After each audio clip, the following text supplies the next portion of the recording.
जिथे सत्य तिथे आम्ही.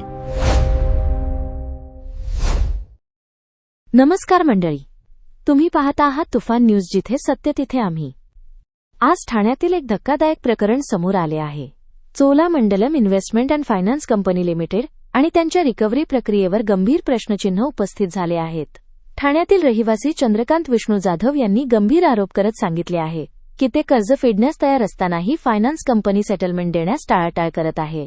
जाधव यांच्या म्हणण्यानुसार त्यांनी अनेक वेळा ई-मेल अर्ज आणि प्रत्यक्ष बँकेत जाऊन सेटलमेंट अमाउंट किंवा सेटलमेंट लेटर देण्याची विनंती केली, मात्र कंपनीकडून कोणताही स्पष्ट प्रतिसाद देण्यात आलेला नाही. या प्रकरणाला आणखी गंभीर वळण 28 फेब्रुवारी 2026 रोजी आले. जाधव यांच्या म्हणण्यानुसार त्या दिवशी फायनान्स कंपनीचे प्रतिनिधी, कोर्ट कमिशनर आणि पोलीस कर्मचारी घरात आले होते. त्यावेळी जाधव यांचे 80 वर्षांहून अधिक वयाचे व आजारी वडील घरी होते. आरोप असा आहे की त्या वृद्ध व्यक्तीला जबरदस्तीने पोलीस स्टेशनला येण्यास सांगितले गेले. एवढेच नाही तर त्यांना अँब्युलन्स बोलावून पोलीस स्टेशनला नेण्याचा दबाव टाकला गेला, असा दावा करण्यात आला आहे. यावर आता मोठा प्रश्न उपस्थित केला जात आहे. अशा प्रकारे एका आजारी 80 वर्षांच्या वृद्ध व्यक्तीला पोलीस स्टेशनला बोलावण्याचे आदेश कोर्टाच्या ऑर्डरमध्ये होते का?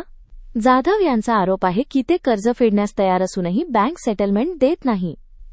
त्यामुळे त्यांच्या मनात एक गंभीर शंका निर्माण झाली आहे. फायनान्स कंपनीला पैसे नकोत का?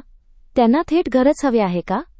जाधव यांनी असा देखील दावा केला आहे की त्यांनी वारंवार लेखी स्वरूपात सेटलमेंट मागितले असूनही कंपनीकडून फक्त नोटीस आणि पत्रे पाठवली जात आहेत, परंतु सेटलमेंट रक्कम सांगितली जात नाही.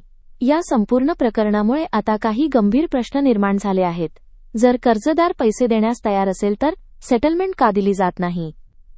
वृद्ध आणि आजारी व्यक्तींवर दबाव आणणे कायदेशीर आहे का? आणि रिकव्हरीच्या नावाखाली मानवी हक्कांचे उल्लंघन तर होत नाही ना? या प्रकरणाची सखोल चौकशी होणे गरजेचे असल्याची मागणी आता पुढे येत आहे.